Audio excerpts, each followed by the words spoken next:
Chers amis internautes, bonjour et bienvenue au rendez-vous du Flash Info sur l'Économiste TV. À l'échelle continentale, les dynamiques d'investissement connaissent une inflexion majeure. La Banque africaine de développement BAD engage une nouvelle stratégie en vue de mobiliser les capitaux privés mondiaux pour combler le déficit annuel de financement du développement de l'Afrique, estimé à 402 milliards de dollars. S'appuyant sur le succès de la FAD 17 et sur la première journée de mobilisation des capitaux privés organisée à Londres, l'institution veut changer la perception du risque africain, déployer des mécanismes financiers innovants et attirer les investissements de long terme. Les échanges ont confirmé que l'Afrique est historiquement moins risquée qu'elle ne l'est perçue, mettant en avant des secteurs stratégiques comme la santé et l'aviation et affirmant la volonté de réceptionner le continent comme un pôle majeur d'opportunités à fort impact. Dans le même esprit de stimulation de l'investissement, certains États affirment leur politique nationale. Au Cameroun, la loi de finances 2026 renforce le dispositif d'incitation fiscale en faveur des régions économiques sinistrées du sud-ouest, du nord-ouest et de l'extrême nord.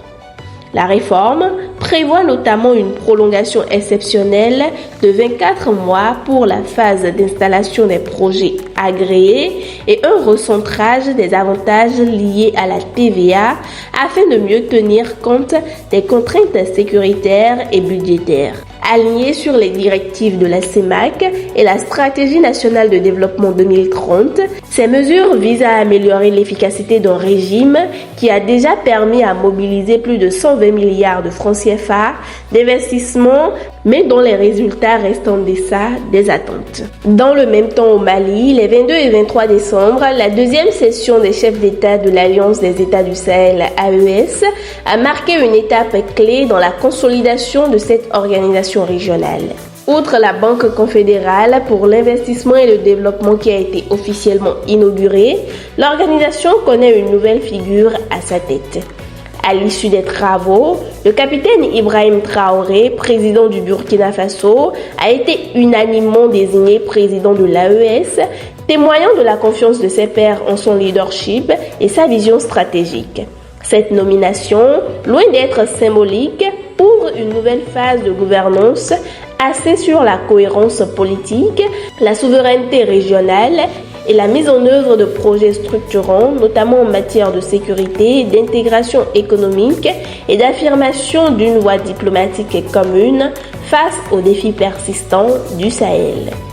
Parallèlement, la question de gouvernance des ressources naturelles reste au cœur des préoccupations.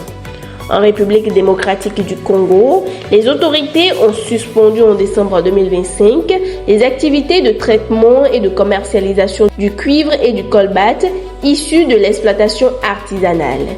Cette décision vise à renforcer la transparence, lutter contre les exportations illégales et reprendre le contrôle d'une filière stratégique dans un contexte de forte hausse des prix mondiaux. Si l'impact immédiat demeure incertain, le gouvernement espère mieux cartographier les circuits informels tout en mesurant les conséquences sociales pour une activité qui fait vivre des millions de personnes. Enfin, ces évolutions s'accompagnent de projets industriels concrets sur le continent. En Égypte, l'autorité générale de la zone économique du canal de Suez a annoncé le lancement d'un projet agroalimentaire de 8 millions de dollars dans la zone industrielle de Sokna. Porté par l'entreprise Pitcairn, le complexe produira des légumes surgelés et des repas prêts à consommer destinés au marché local et à l'exportation. Prévue pour début 2027, cette installation renforcera la création de valeur dans la filière agricole et offrira de nouveaux débouchés aux producteurs locaux dans un contexte de hausse continue de la production nationale. Ainsi s'achève ce point d'actualité. Merci pour votre attention. Pour ne rien rater, suivez-nous sur nos canaux digitaux.